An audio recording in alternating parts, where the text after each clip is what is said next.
For my business continuity plan, I decided to do my research and study on the interior gas utility. And a little bit of background, they were created under the Fairbanks North Star Borough Ordinance of 2012-52, and the main goal of this organization is to provide low-cost, clean-burning natural gas to residents in the Fairbanks North Star Borough, and it is used as an alternative to oil and coal, other fossil fuels, but most of this natural gas is provided from Alaska in the Cook Inlet area. So the IGU is comprised of 6 board members, and they are either appointed or elected from the Fairbanks North Star Borough. And their critical functions is just to bring an alternative heat source into the Fairbanks area. So their critical functions are liquefaction, transportation, storage, and delivery. So this all starts from the oil platforms in Cook Inlet, and the oil that is derived out of the ground is transferred to the liquefaction plant in Point McKenzie via underground pipeline.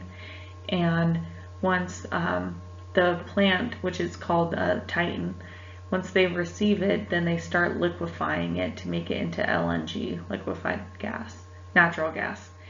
And once that is done, they're put into storage containers until Big State Logistics, the transportation vendor, comes and gets it, and then they transport it up to Fairbanks.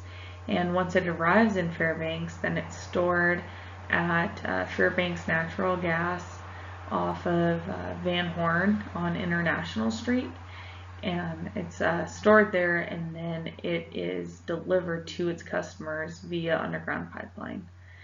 So there are currently 2 10,000 gallon tanks in Fairbanks, and recently they have just been approved to build a $5 million gallon tank, which is the picture up on the PowerPoint. So they are able to store more natural gas just in case and for future customers. So as you can see from the organizational chart I have, the general manager is Dan. So if he was unable to perform any of the duties in the event of a crisis, or if he was out of town, couldn't get reached, then that responsibility would get transferred to Wesley Smith, the controller. And if he was unavailable, then it would go to the service manager. And the last resort would be the executive secretary.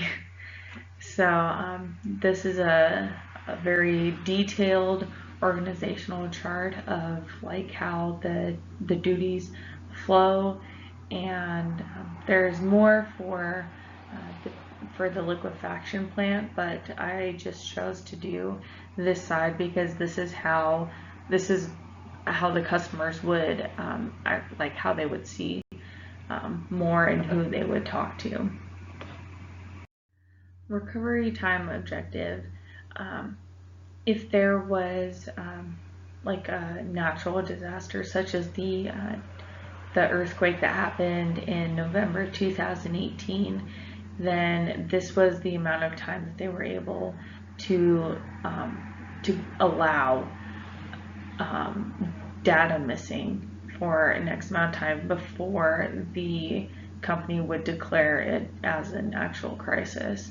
So the transportation from Point McKenzie to Fairbanks, it could be delayed for 10 days. Fairbanks Natural Gas has a storage, like they have enough natural gas to supply their customers for at least 5 days. And normally they're doing runs from Point McKenzie to Fairbanks at least once a week, and their trucks haul about 10,000 gallons. So it wouldn't be a big crisis if they missed a couple days, or just like if they maintain that level of natural gas to supply their customers with. But actually delivering the gas to the customers to provide them heat, the maximum would be 5 days. And because it is an underground pipeline and how the customers receive their heat, it's on a continuous flow, so there's not a huge break of how there's. So in the event of a crisis, which could be a leak in an underground pipeline going to customers' houses, or a spill when transporting from Point McKenzie to Fairbanks, the general manager would be the first person to communicate that information to the stakeholders. So the customer's already linked up with the Fairbanks North Star Borough Emergency Response Alert System, and IGU has actually linked up with that. So if there was in the unlikely event of a pipe leaking, then IGU would be able to contact the Fairbanks Fire Department, and they would be able to send notifications out to people via email, text message, and phone calls. So that is their main communication with the stakeholders, and one of their biggest customers is the Fairbanks Memorial Hospital. So they would be alerted first, and all the schools would be alerted first, but that's their main communication line. So in order to obtain this information, I sat down with the general manager of IGU, Dan Britton, and he was able to give me a lot of information about their operation, day-to-day procedures, and how they would respond in the event of a crisis.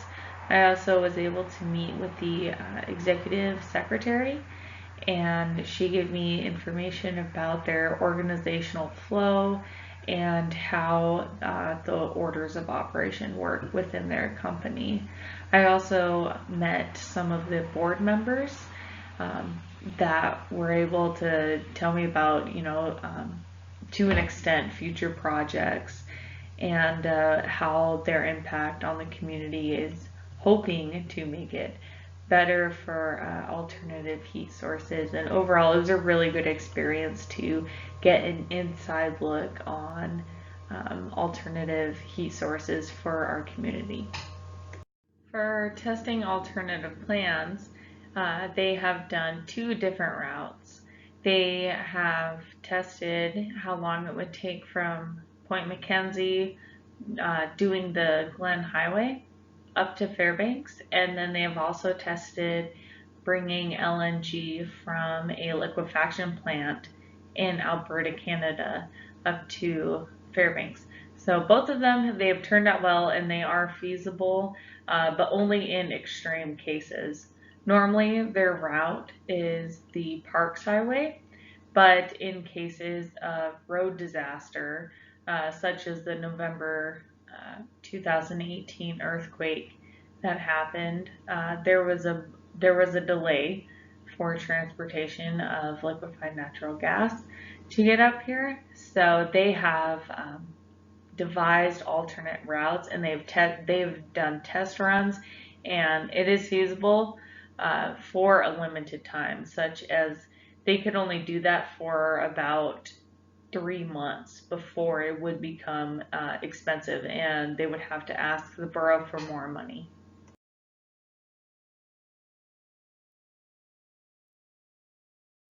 So, in conclusion, I think that IGU has a well-maintained business continuity plan to establish what employees need to do and establish their roles as for what the board of directors need to do, and the general manager, and how to respond to the media. It has been a plan that is always, it's continually growing, and there will always be changes to it. But as of right now, I think that they have a very well maintained and established plan, and getting to talk with different employees really helped me understand how different businesses have planned for it. And sorry, it's raining. I don't know if you guys can hear it, but it has really helped me to see how different businesses will respond to an emergency crisis such as this. So overall, it was a really good experience.